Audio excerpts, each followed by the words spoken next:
Nós somos a matemática do IFP, Campus Floriano. Agora, juntos em um só lugar. Canal Matemática de Primeira. Olá pessoal, estamos novamente reunidos aqui depois desse longo período. Vamos iniciar nossas atividades. Sabemos que vai ser um pouco diferente, estamos desenvolvendo essas atividades remotas, é um início para todos, assim como para vocês é uma coisa nova para a gente também. Estamos tentando trabalhar do melhor modo possível para dar continuidade às nossas atividades. Inicialmente, nós vamos fazer uma revisão breve sobre os conhecimentos que a gente já havíamos abordado. Afinal, a gente já estávamos em uma etapa inicial, já se preparando para o nosso primeiro momento de avaliação.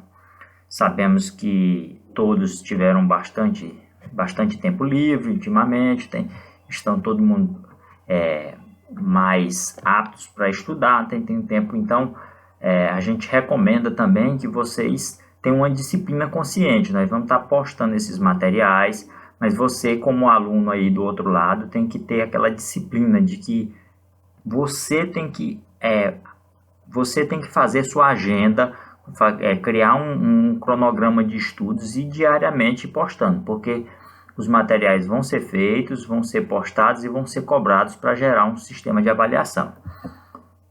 Essa aula inicial é sobre espaço vetorial.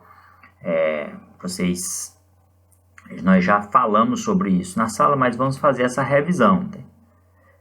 Então vamos começar relembrando aquelas propriedades. Vocês se lembram daquelas propriedades que definem espaço vetorial. Então, o primeiro passo que nós vamos fazer de revisão é relembrar aquelas propriedades. Então, as propriedades, a primeira era a associatividade. A associatividade, a gente tinha a associatividade aditiva.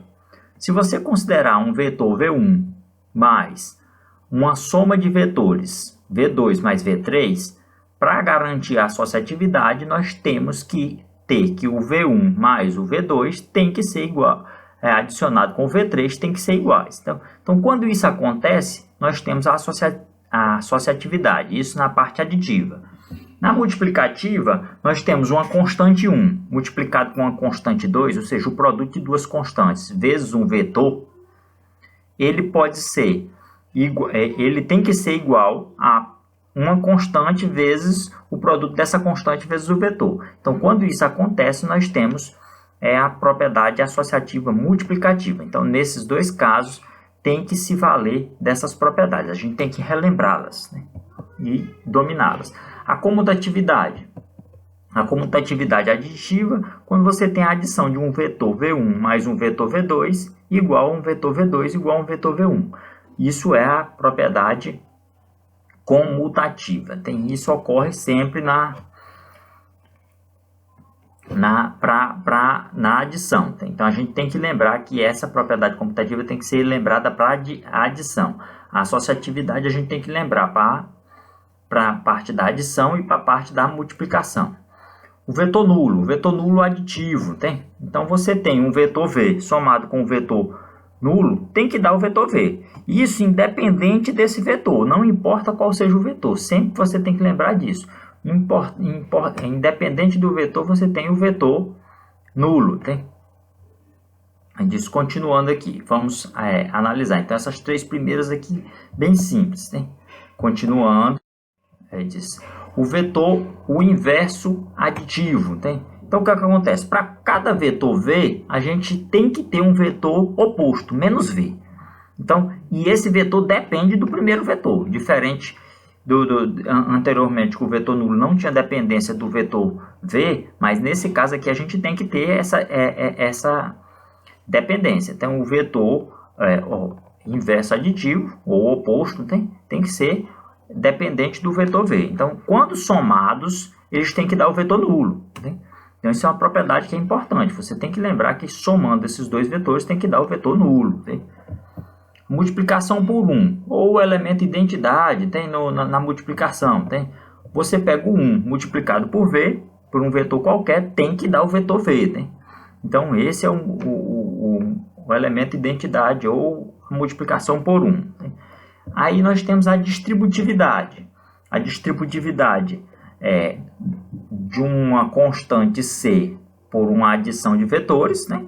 Então, se você tem C multiplicado por V1 mais V2, isso aí vai dar a constante C que multiplica V1 mais a constante C que multiplica V2. E a distributividade entre as constantes e um vetor. Né? Você tem duas constantes, C1 mais C2, multiplicado por um vetor V, elas vão gerar C1 vezes V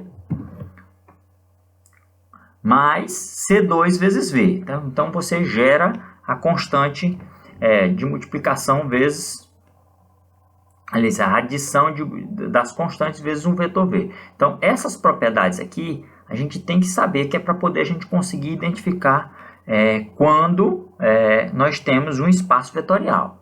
Então, vamos aqui partir para a definição em si de espaço vetorial.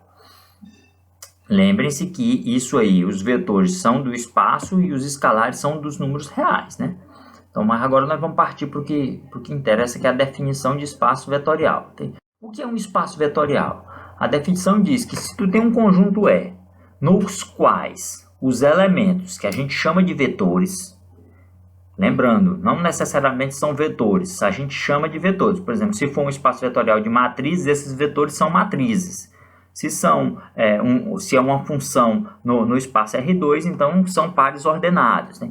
Então, um conjunto E nos quais os elementos chamados de vetores respeitam as propriedades que a gente acabou de citar, a gente chama que esse conjunto ele forma um espaço vetorial. Então, o que é um espaço vetorial? Um espaço vetorial é um conjunto que respeita a comutatividade, a associatividade, o elemento nulo, aditivo, o elemento multiplicativo, não tem? A distributividade, tem? Respeita isso aí. Então, por exemplo, o conjunto dos números reais. O conjunto dos números reais, ele respeita todas esses vetores, essas particularidades. Tem o R2, ou seja, pares ordenados, x, y, também. Eles respeitam essas propriedades. Tem, além desses, do R3, o Rn, nós temos também as matrizes quadradas, respeitam essas características. Tem, então, e tem, por exemplo, os polinômios, dependendo de como for a definição, também respeitam. Tem essas definições de espaços vetoriais. Né? Então, essa aulinha, pessoal, só para a gente relembrar os conceitos que anteriormente foram estudados. Então, o que é que a gente recomenda agora? Que vocês peguem os materiais, né? Façam novamente uma leitura aprofundada, peguem os caderninhos, vamos fazer anotações, rascunhos. Esse material a gente está produzindo, serve como base para você saber o que é que você vai ter que pesquisar, o que você vai ter que estudar. Então, serve como referência. Então, peguem outros materiais, busquem um aprofundamento, tem muito material disponível na internet, tem muito material mesmo. Nós vamos postar uma lista de exercícios para vocês, e nessa lista de exercícios vocês irão resolver esses materiais e depois reenviar para a gente. Tem que ir juntando todos esses materiais, esses vídeos assistidos, essa lista de exercícios produzidas, nós iremos configurar uma avaliação para vocês. Né? Então, por hoje a gente está disponibilizando, a gente está encerrando nossa aula, e nós desejamos a vocês bons estudos e que vocês façam um aprofundamento muito bom desse conhecimento de espaços vetoriais. Então, um abraço para todos e até uma próxima. Obrigado.